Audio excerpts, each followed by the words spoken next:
22ਵਾਂ ਦਿਨ ਹੋ ਗਿਆ ਜਦੋਂ ਤੋਂ ਹੀ ਜਿਹੜੀ ਗਵਰਨਮੈਂਟ ਦੀ ਯੂਐਸ ਦੀ ਗਵਰਨਮੈਂਟ ਆ ਉਹ ਸ਼ਟਡਾਊਨ ਹੈਗੀ ਆ।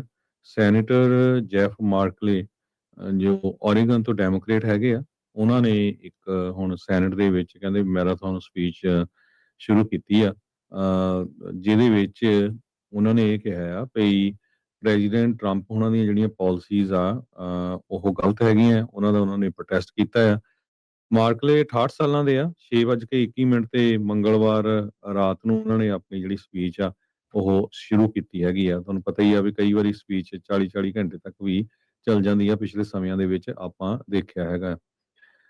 ਸੋ ਕਹਿੰਦੇ ਵੀ ਇੱਕ ਤਰ੍ਹਾਂ ਦੇ ਨਾਲ ਟਰੰਪ ਐਡਮਿਨਿਸਟ੍ਰੇਸ਼ਨ ਜਿਹੜਾ ਹੈ ਵੈਪਨਾਈਜ਼ ਕਰ ਰਿਹਾ ਹੈਗਾ ਜਸਟਿਸ ਡਿਪਾਰਟਮੈਂਟ ਨੂੰ, ਤੇ ਨੈਸ਼ਨਲ ਗਾਰਡ ਜਿਹੜੇ ਆ ਅਮਰੀਕਨ ਸ਼ਹਿਰਾਂ ਦੇ ਵਿੱਚ ਭੇਜ ਰਿਹਾ, ਜਿਵੇਂ ਕਿ ਪੋਰਟਲੈਂਡ ਓਰੀਗਨ ਦੇ ਵੀ।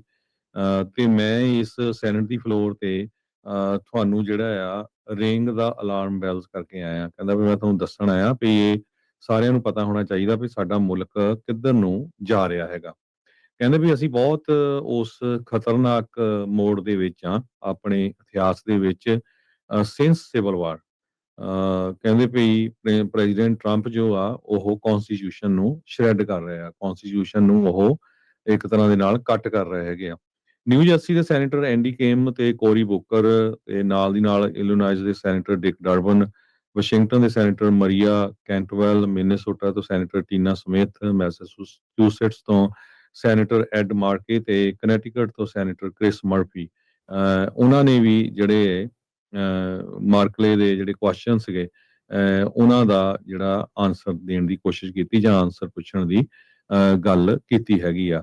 ਪੋਰਟਲੈਂਡ ਦੇ ਵਿੱਚ ਮਾਰਕਲੇ ਜਿਹੜਾ ਏਰੀਆ ਰਿਪਰੈਜ਼ੈਂਟ ਕਰਦਾ ਆ, ਇਹ ਕਾਫੀ ਵੱਡਾ ਟਾਰਗੇਟ ਹੈ ਇਸ ਟਾਈਮ ਪ੍ਰੈਜ਼ੀਡੈਂਟ ਟਰੰਪ ਹੋਣਾ ਦਾ, ਕਿਉਂਕਿ ਨੈਸ਼ਨਲ ਗਾਰਡ ਵੀ ਉੱਥੇ ਭੇਜੇ ਹੋਏ ਹੈਗੇ ਆ, ਤੇ ਆਈਸ ਵਾਲੇ ਵੀ ਆਲਰੇਡੀ ਪਹੁੰਚੇ ਹੋਏ ਹੈਗੇ ਆ।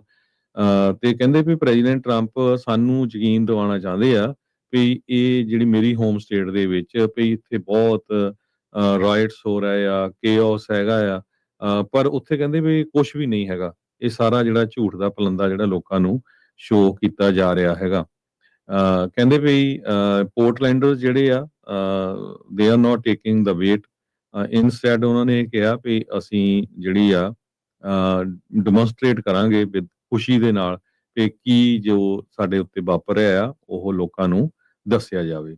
ਸੋ ਇਹ ਜਿਹੜੇ ਮਾਰਕਲੇ ਆ ਉਹਨਾਂ ਨੇ ਇਹ ਜਿਹੜੀ ਸਪੀਚ ਆ ਉਹਦੇ ਵਿੱਚ ਕਾਫੀ ਜ਼ਿਆਦਾ ਜਿਹੜਾ ਆ ਪ੍ਰੈਜ਼ੀਡੈਂਟ ਡੋਨਲਡ ਟਰੰਪ ਤੇ ਉਹਨਾਂ ਦੇ ਐਡਮਿਨਿਸਟ੍ਰੇਸ਼ਨ ਦਾ ਸੈਨੇਟ ਫਲੋਰ ਦੇ ਉੱਤੇ ਜਿਹੜਾ ਆ ਕਾਫੀ ਵਿਰੋਧ ਕੀਤਾ ਹੈਗਾ।